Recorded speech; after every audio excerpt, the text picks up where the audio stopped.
Three gorges dam चीन में बना दुनिया का सबसे बड़ा बांध। एक ऐसा बांध जिसके बनने से अर्थ का रोटेशन धीमा हो गया, माने पृथ्वी थम सी गई। इतना बड़ा एरिया कि इसमें एक मुंबई और 4 चंडीगढ़ शहर एक साथ समा जाएं।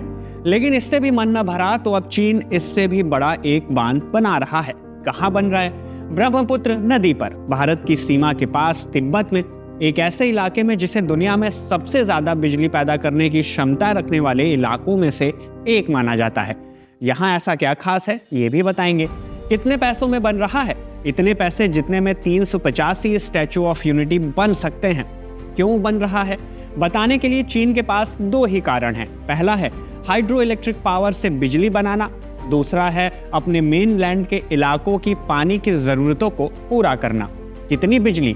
इतनी कि एक दिन में ये जितनी बिजली बनाएगा, एक आम घर में उसका इस्तेमाल 394 साल तक हो सकता है। लेकिन इन कारणों को हाथी के दांत के जैसे खाने के और दिखाने के और की तरह से देखा जा रहा है, क्योंकि चीन का ये बांध भारत के साथ ही साथ बांग्लादेश के लिए भी चिंता का सबब बन गया। ब्रह्मपुत्र नदी के इस नए डैम में क्या खास है? भारत की चिंताएं क्या हैं? ब्रह्मपुत्र और बांध का पूरा विवाद क्या है? इन सारे सवालों के जवाब जानेंगे इस वीडियो में। नमस्ते, मेरा नाम है शुभम और आप देख रहे हैं खबरगांव। भारत के उत्तर पूर्व में बसी ब्रह्मपुत्र रिवर सिस्टम एशिया की सबसे बड़ी रिवर सिस्टम्स में से एक है। ब्रह्मपुत्र नदी का स्रोत हिमालय की कैलाश रेंज में चेमायांगडुंग ग्लेशियर में है। वहां से निकलकर तिब्बत और चीन से बहने के बाद ये नदी अरुणाचल प्रदेश से भारत में आती है, फिर असम से होते हुए बांग्लादेश पहुंचती है। इसके बाद बंगाल की खाड़ी में मिल जाती है।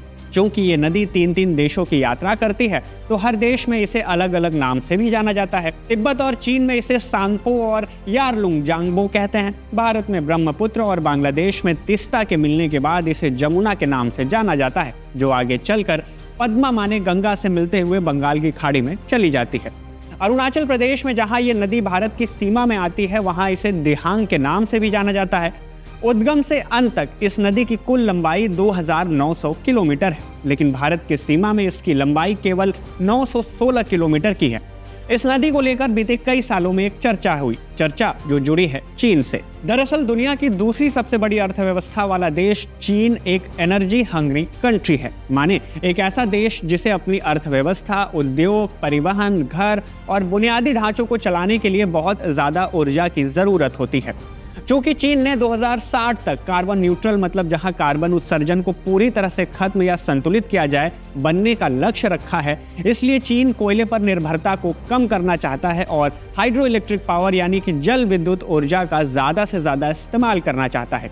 बीबीसी में छपी गेविन बटलर की रिपोर्ट के मुताबिक चीन ने पिछले 10 सालों में यारलुंग सांगपो नदी के किनारे कई हाइड्रो पावर स्टेशन बनाए हैं। इसका मकसद नदी की शक्ति का इस्तेमाल करके रिन्यूएबल एनर्जी पैदा करना है। इसी क्रम में चीन ने अपनी 14वीं पंचवर्षीय योजना, जो कि 2021 से 25 तक की है, उसमें एक और बांध बनाने की तैयारी की है। ये तैयारी 2020 से ही चल रही है, लेकिन 25 दिसंबर 2024 को इस प्रोजेक्ट को सरकार ने मंजूरी दे दी। द हिंदू में छपी रिपोर्ट के मुताबिक तिब्बत के मेडोक काउंटी में ब्रह्मपुत्र नदी के ग्रेट बेंड क्षेत्र पर यह डैम बनाया जा रहा है। हालांकि तिब्बत के ऊपरी इलाकों पर चीन ने पहले से ही कई प्रोजेक्ट्स बनाए हैं, लेकिन निचले इलाकों में बनने वाला चीन का ये सबसे बड़ा प्रोजेक्ट है। इस निचले क्षेत्र को जल विद्युत परियोजना के लिए दुनिया में सबसे अच्छी जगहों में से एक माना जाता है। क्यों? क्योंकि यहाँ एक बहुत गहरी घाटी है, जहाँ नदी की ऊंचाई 50 किलोमीटर की दूरी में 2000 मीटर नीचे गिरती है। इस जगह पर 70 गीगावाट तक ऊर्जा बनाने का जो संसाधन है वो मौजूद है, जिसे हाइड्रो पावर के रूप में इस्तेमाल किया जा सकता है। इसी खासियत का इस्तेमाल कर चीन यहाँ 60 गीगावाट की क्षमता का डैम बना रहा है। तुलना के लिए इसे ऐसे समझिए कि दुनिया का अब तक का सबसे बड़ा डैम चीन का थ्री गॉर्जेस डैम है, जिसकी क्षमता 22.5 गीगावाट की है। उस हिसाब से देखें तो चीन का ये नया डैम इससे भी करीब 3 गुना ज्यादा क्षमता का है, जो कई उद्योग, यहाँ तक कि पूरे शहर को चला सकता है। तुलना करें तो एक महीने में ये प्लांट इतनी बिजली पैदा कर सकता है, जिसमें 5 दिल्ली के बराबर बिजली की खपत पूरी हो सकती है। चोंगी वाटर ब्यूरो ने अनुमान लगाया कि इस बांध में कुल निवेश 1 ट्रिलियन युआन तक का हो सकता है। भारतीय रुपए में बताएं तो वीडियो शूट होने के दिन 1 युआन की कीमत 11 रुपए 55 पैसे है। इस हिसाब से 1 ट्रिलियन युआन हुआ करीब 11.55 ट्रिलियन रुपए के बराबर। 1 ट्रिलियन में होते हैं 1 लाख करोड़, तो इस हिसाब से इस डैम की लागत हुई 11,55,000 करोड़ से भी ज्यादा। माने एक डैम बनाने की लागत में 385 स्टैचू ऑफ यूनिटी बन सकते हैं या फिर करीब 2,500 चंद्रयान लॉन्च किए जा सकते हैं।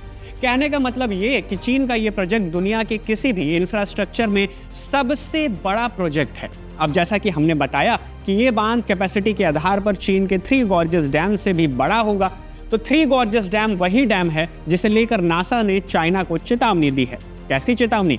नासा की एक रिपोर्ट आई। रिपोर्ट के मुताबिक चीन के 3 गॉर्जियस डैम के कंस्ट्रक्शन और ऑपरेशन ने पृथ्वी के रोटेशन माने एक दिन में पृथ्वी के घूमने की रफ्तार को 0.06 माइक्रोसेकंड धीमा कर दिया। भले ही ये बदलाव बेहद छोटा है, पर इतना जरूर है कि इससे पड़ने वाला फर्क रिकॉर्ड किया जा सके। कारण बताया गया कि अर्थ के मास का रीडिस्ट्रीब्यूशन उसके रोटेशन पर प्रभाव डालता है। जब 3 गॉर्जियस डैम में इतनी बड़ी मात्रा में पानी जमा होता है तो उससे पृथ्वी की सतह का द्रव्यमान का वितरण माने मास डिस्ट्रीब्यूशन बदल जाता है। ये बदलाव पहले के यूनिफॉर्म डिस्ट्रीब्यूशन से अलग होता है, जिससे पृथ्वी के रोटेशन में मामूली बदलाव आ जाता है। खैर, नासा की इस रिपोर्ट का जिक्र करने का मकसद बस इतना बताना था कि जब एक 3 गॉर्जियस डैम के कारण ऐसा बदलाव आ सकता है तो इससे भी बड़े कैपेसिटी के बनने वाले डैम से क्या क्या बदलाव देखे जाएंगे। ये बदलाव ना केवल प्रकृति में होंगे बल्कि आसपास के इलाकों में भी हो सकते हैं, और सबसे ज्यादा नदी और नदी के रास्ते में आने वाले देशों के लिए भी, जिसको लेकर लगातार चिंताएं जताई जा रही हैं। एक चिंता जुड़ी है तिब्बत के समुदायों के विस्थापन से। दरअसल इस डैम निर्माण के लिए बड़े पैमाने पर जमीन की जरूरत होगी, जिससे तिब्बत के स्थानीय लोगों को अपना घर छोड़ना पड़ सकता है। इससे उनकी आजीविका और सांस्कृतिक विरासत पर गहरा असर पड़ सकता है। पहले भी ऐसा देखा गया। 3 गॉर्जियस डैम को बनाने के लिए 14 लाख लोगों को अपने घरों से हटना पड़ा, मतलब उन्हें हटाया गया था। हालांकि इस नए बांध को लेकर चीनी अधिकारियों ने नहीं बताया कि इस डैम के निर्माण से कितने लोगों को अपना घर छोड़ना पड़ेगा, पर विस्थापन के अलावा पहाड़ी इलाकों में होने वाली ऐसी गतिविधियां प्राकृतिक आपदाओं के लिए भी न्योता मानी जाती हैं। चीन के ऐसे प्रोजेक्ट्स उस तिब्बत में बन रहे हैं जहां बीते 5 सालों में 29 से ज्यादा भूकंप के झटके आए। नए साल में 7 जनवरी के दिन एक ही दिन में भूकंप के 9 झटके आए और करीब 100 लोगों की जान चली गई। ये इलाके पहले से ही भूकंप प्रभावित क्षेत्र हैं और यहाँ पर चीन का बड़ा डैम बनाने का फैसला भूकंप के मद्देनजर जोखिम भरा हो सकता है। रिसर्च बताती है कि दुनिया भर में ऐसे 90 से भी ज़्यादा जगहों को आइडेंटिफाई किया गया है जहां आर्टिफिशियल वाटर रिजर्वॉयर्स की वजह से भूकंप आते हैं। ऐसा पहाड़ी इलाकों में टनल और पावर प्लांट जैसे प्रोजेक्ट से भी होता है। भारत में भी जोशीमठ सालों से धीरे धीरे धंस रहा है। हालांकि इसके पीछे कई कारण हैं, लेकिन हाल के दिनों में जोशीमठ के हालातों के पीछे मुख्य कारण बड़े प्रोजेक्ट्स का बनना बताया जाता है। चीन के इस बांध पर गेविन बटलर अपनी रिपोर्ट में लिखते हैं कि इस परियोजना को ऐसे क्षेत्र में बनाया जा रहा है जहां भूकंप आ सकते हैं और वहां के खतरनाक रास्तों और पहाड़ों में खुदाई करने से भूस्खलन भी हो सकता है, जो परियोजना के लिए खतरनाक साबित हो सकता है। इस परियोजना में नामचा बारवा पहाड़ के नीचे 20 किलोमीटर लंबे 4 सुरंग को खोदने की प्लानिंग है। इन सुरंगों का उद्देश्य ब्रह्मपुत्र नदी के पानी के प्रवाह को मोड़ना है। इससे चीन को नदी के प्रवाह को नियंत्रित करने या मोड़ने की ताकत मिलेगी। इस नियंत्रण के कारण भारत और बांग्लादेश में जल संकट पैदा हो सकता है। पानी की कमी, बाढ़ और खेती, मछली पालन तथा पीने के पानी की आपूर्ति जैसी समस्याएं पैदा हो सकती हैं। मानवाधिकार संगठनों और विशेषज्ञों का कहना है कि ये परियोजना केवल विकास ही नहीं बल्कि उससे जुड़े नकारात्मक प्रभाव भी ला सकती है। इस परियोजना से लोगों के जीवन और उनके अधिकारों पर बुरे असर पड़ सकते हैं, मसलन विस्थापन, पर्यावरण को नुकसान और क्षेत्रों में असंतुलन। 2020 में लोवी इंस्टीट्यूट, जो एक ऑस्ट्रेलियाई थिंक टैंक है, उसने एक रिपोर्ट पब्लिश की। उस रिपोर्ट में क्या लिखा कि तिब्बत के पठार में इन नदियों पर नियंत्रण रखने से चीन को भारत की अर्थव्यवस्था पर एक तरह से चोक होल्ड मिल सकता है। चोक होल्ड का मतलब होता है किसी पर इतनी सख्त पकड़ बनाना कि वो कुछ भी ना कर सके या उसकी स्वतंत्रता पर कड़ी रोक लगा दी जाए। उदाहरण के तौर पर जब रिपोर्ट में कहा गया कि चीन को भारत की अर्थव्यवस्था पर चोखोल्ड मिल सकता है, तो इसका मतलब है कि चीन भारत की अर्थव्यवस्था पर इतना प्रभाव डाल सकता है कि भारत को उससे स्वतंत्र रूप से काम करने में मुश्किल हो सकती है, जो कि जुड़ी हुई है नदी और नदी के पास बसे इलाकों और उनकी अर्थव्यवस्थाओं से। इस बारे में भारत पर में कई सारे अनस्पोकन थ्रेट के कयास लगाए जा रहे हैं। कयास इस बात की कि दो तरह से चीन भारत को इस डैम के जरिए नुकसान पहुंचा सकता है। पहला है पानी रोककर।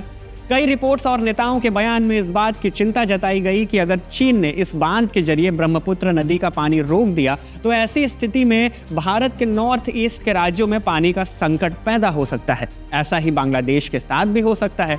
दूसरा डर इस बात को लेकर है कि अगर चीन डैम में इकट्ठा हुए इतने सारे पानी को अचानक से बिना चेतावनी दिए छोड़ दे तो क्या होगा। इससे भारत में नदियों के आसपास के इलाकों में बाढ़ आ सकती है। एक और डर है कि अगर इस डैम में इतना पानी इकट्ठा हो जाए कि इसे हर हाल में खोलना ही पड़े या इसके टूटने की नौबत आ जाए, तब भी नदी घाटी के निचले इलाकों में जल तबाही देखने को मिल सकती है। खैर, पानी रोकने और पानी छोड़ने के ऐसे कयासों को और बल इसलिए भी मिल जाता है क्योंकि भारत और चीन के बीच नदी के पानी को लेकर कोई वाटर ट्रीटी यानी जल संधि नहीं है। लेकिन कुछ ऐसा जरूर है जिसकी वजह से ये कयास सिर्फ कयास रह जाते हैं। वो क्या है? दरअसल पाकिस्तान, नेपाल, बांग्लादेश और भूटान के जैसे भारत और चीन के बीच कोई जल संधि नहीं हुई है, लेकिन दोनों देशों के बीच ब्रह्मपुत्र और सतलज, इन दोनों नदियों को लेकर मेमोरेंडम ऑफ अंडरस्टैंडिंग यानी समझौते जरूर हैं। ये दोनों समझौते हाइड्रोलॉजिकल जानकारी माने जल स्तर, जल के प्रवाह, बाढ़ की संभावना जैसी जानकारियों को साझा करने के लिए किए गए हैं। इस समझौते के बदौलत ये तर्क देना सही नहीं होगा कि सामान्य हालातों में चीन इस बांध के जरिए भारत पर वाटर अटैक कर सकता है। ध्यान रहे, हमने बोला सामान्य हालातों में, युद्ध जैसी स्थिति की बात हमने नहीं की। खैर, ये सब तो बस कयास हैं। चीन इस बारे में क्या कहता है, जरा इसे भी जान लेते हैं। द हिंदू की रिपोर्ट के मुताबिक इस डैम से होने वाले खतरों के कयासों पर चीनी सरकार की ओर से कुछ कहा गया कि इस परियोजना से नदी के निचले हिस्से में स्थित भारत, बांग्लादेश जैसे देशों पर कोई बुरा असर नहीं पड़ेगा। इसके अलावा सुरक्षा से जुड़ी जो भी समस्याएं हो सकती हैं, उन्हें दशकों तक किए गए अध्ययन के जरिए ठीक कर लिया गया है। अब ऐसा भी नहीं कि भारत बस संधि के भरोसे बैठा हुआ है। चीन के इस बांध के संभावित खतरों को देखते हुए भी भारत अलर्ट मोड में है। अरुणाचल प्रदेश में सरकार दो बड़ी परियोजनाओं पर तेजी से काम कर रही है। एक है Dibang multipurpose hydro power project, जिसमें दुनिया का सबसे ऊंचा और भारत का दूसरा सबसे बड़ा बांध दिबांग बांध बनाने जा रहा है। तो वहीं है दूसरा सियांग अपर मल्टीपर्पज प्रोजेक्ट। इस नाम से देश का लार्जेस्ट हाइड्रो पावर प्रोजेक्ट तैयार किया जा रहा है। रिपोर्ट्स में इन प्रोजेक्ट्स को सिर्फ साधारण हाइड्रो पावर परियोजना नहीं बल्कि एक जरूरी प्रयास बताया जा रहा है जो ब्रह्मपुत्र नदी को बचाने के लिए शुरू किया गया है। माने ये परियोजना न केवल ऊर्जा यानी बिजली उत्पादन के लिए है बल्कि ब्रह्मपुत्र नदी और उससे जुड़े क्षेत्रों के पर्यावरणीय संतुलन को भी बनाए रखने के लिए है। अरुणाचल प्रदेश के उप मुख्यमंत्री चोवना मेन इस प्रोजेक्ट को चीन के डैम का काउंटर प्लान बताते हैं। काउंटर प्लान मानो दोनों देशों के बीच वाटर वॉर छिड़ गया हो। खैर, जाते जाते यूनाइटेड नेशंस के फॉर्मर सेक्रेटरी बुत्रोस घाली की 1985 में की हुई एक भविष्यवाणी बताते हैं। बुत्रोस ने कहा था कि next major war would be fought over water not politics, माने अगली जंग राजनीति नहीं बल्कि पानी को लेकर होगी। हालांकि ये बात मिडिल ईस्ट के लिए बोली गई थी जिसका भारत और चीन के इस नदी और बांध से कोई लेना देना नहीं है। उम्मीद है कि इस वीडियो में आपको चीन के इस बांध और इससे होने वाले और ना होने वाले खतरों की पूरी जानकारी मिल गई होगी। वैसे आप इस पूरे मुद्दे पर क्या सोचते हैं, कमेंट करके हमें जरूर बताएं। इस वीडियो में बस इतना ही। धन्यवाद।